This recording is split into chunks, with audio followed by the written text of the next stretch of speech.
जय माता दी दोस्तों गरीबी और कर्जा दो ऐसी बीमारियां हैं जो अगर किसी इंसान के जीवन में अगर घर कर ले तो वह व्यक्ति दिन दूनी और रात चौगनी डिप्रेशन में यानी चिंताओं में डूबा रहता है और अपनी सेहत के साथ साथ अपने घर में हर प्रकार की गृह कलेश के लिए भी एक कारक बन जाता है।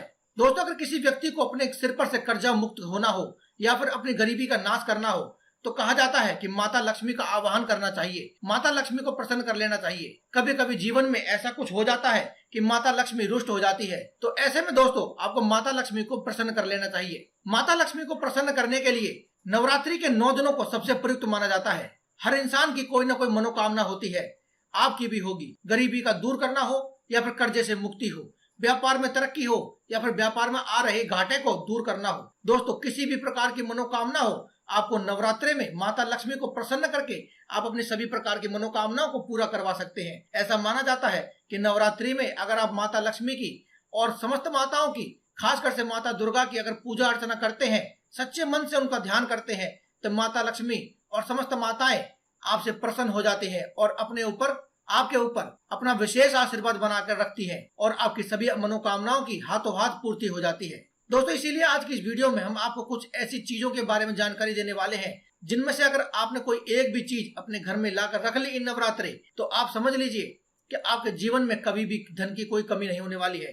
दोस्तों, आपको इन चीजों को घर में लाकर रखने से पहले माता को चढ़ाना अति आवश्यक है। इसीलिए आपको जानकर के हैरानी होगी कि ये चीजें बहुत ही साधारण है जिन्हें आप रोजमर्रा में इस्तेमाल करते हैं, लेकिन अगर आप माता लक्ष्मी को या फिर नवरात्रि में किसी भी माता को किसी भी दिन 9 की 9 माताओं को अगर आप अर्पित कर देते हैं तो माता लक्ष्मी और समस्त माताएं आपसे प्रसन्न होकर के आपके ऊपर आशीर्वाद देती है और आपके जीवन के सभी प्रकार की समस्याओं को और व्याधाओं को दूर कर देती है। आपके जीवन में कभी भी कोई परेशानी नहीं रहती है, गरीबी का आपको कभी भी मुंह नहीं देखना पड़ता है। दोस्तों, सिंदूर को सुहागन का प्रतीक माना जाता है। सभी सुहागन महिलाएं अपनी मांग में सिंदूर तो धारण अवश्य ही करती हैं। ऐसा माना जाता है कि जो महिला अपनी मांग में जितना लंबा सिंदूर लगाती है उसके पति की आयु उतनी ही लंबी हो जाती है। इसीलिए दोस्तों इस नवरात्रे में माँ को सिंदूर जरूर चढ़ाएं और उस सिंदूर को अपने घर लाकर पूरे साल इस्तेमाल कर लें। दोस्तों, पूरे साल इस्तेमाल करने वाले सिंदूर में अगर आप इसे मिला लें और फिर पूरे साल इसका इस्तेमाल करते रहें तो इससे माना जाता है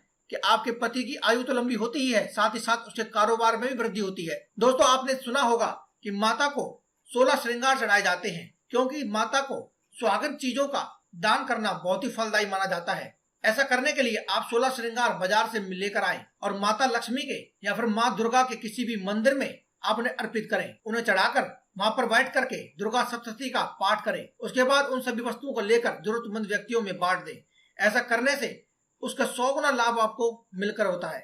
दोस्तों, देवी दुर्गा को लाल रंग की वस्तुएं भी बहुत पसंद है, इसीलिए माँ लक्ष्मी को लाल रंग की चुनरी, सिंदूर, लाल रंग की मिठाई का भोग अवश्य लगाएं। ऐसा माना जाता है कि इससे सभी प्रकार की मनोकामनाओं की पूर्ति हो जाती है और लाल रंग को ऊर्जा का प्रतीक माना जाता है, जिससे आपके घर में ऊर्जा का संचार होता है और सकारात्मक ऊर्जा के होने की वजह से आपके घर में दिन दूनी और रात चौगनी तरीके से आपके घर में धन की वृद्धि होने लगती है। नवरात्रि में लोग माँ दुर्गा का अर्चना करते हैं ताकि उनकी जो भी मनोकामनाएं हो वह सभी पूरी हो जाए। यदि आपको भी कोई विशेष मनोकामना है तो आप इस नवरात्रि में माँ को एक नारियल अवश्य चढ़ाएं, क्योंकि हर पूजा में नारियल चढ़ाया जाता है और प्रसाद स्वरूप इसे ग्रहण भी किया जाता है। ऐसे में यदि आप एक नवरात्रि को किसी भी नवरात्रि के किसी भी दिन एक नारियल माता को चढ़ा देते हैं तो आपकी मनोकामनाएं पूरी हो जाती हैं। बस आपको करना इस प्रकार से है कि आपको एक नारियल लेकर के आना है और उसे एक लाल रंग की चुनरी में लपेट करके अपने दोनों हाथों के बीच में रख के अपने माथे से लगा ले और अपनी सभी मनोकामनाएं माता से कह दें।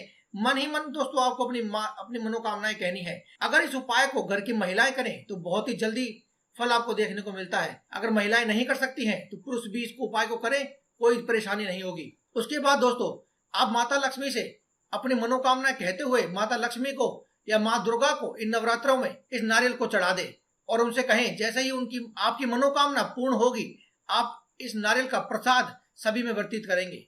तो दोस्तों देखिएगा कि आपकी जो भी मनोकामना है वह शीघ्र से शीघ्र पूरी हो जाएगी। माता लक्ष्मी और माँ दुर्गा के आशीर्वाद से आपके घर में कभी भी धन की कोई कमी नहीं रहने वाली है। दोस्तों, नवरात्रि में एक चुटकी हल्दी को माता दुर्गा को अवश्य चढ़ाना चाहिए। इससे जीवन में किसी भी प्रकार की कमी नहीं रहती है, यानी कि आपके जीवन में संपन्नता आती है और आपके जीवन में नकारात्मक वस्तुओं का और नकारात्मक ऊर्जाओं का नाश हो जाता है। अगर कोई दुश्मन भी है जो आपको परेशान कर रहा है तो वह भी अपना दम तोड़ देता है। नवरात्रि में यदि आप हवन करने जा रहे हैं तो हवन में आप हल्दी की गांठ जरूर अर्पित करें। यदि साबुत हल्दी नहीं है तो आप 1 चुटकी हल्दी का पाउडर भी इस्तेमाल कर सकते हैं। इसके अलावा दोस्तों आप हवन में 1 चम्मच हल्दी अवश्य अर्पित करें। ऐसा करने से आपके जीवन में आ रही सभी समस्याएं दूर हो जाती हैं और माँ दुर्गा के आशीर्वाद से आपके जीवन में किसी भी प्रकार की परेशानी नहीं रहती है और धन आगमन के सभी मार्ग खुल जाते हैं। तो दोस्तों अगर आपको वीडियो पसंद आई हो तो आप इस वीडियो को लाइक करें, शेयर करें और कमेंट बॉक्स में लिखें जय माता दी।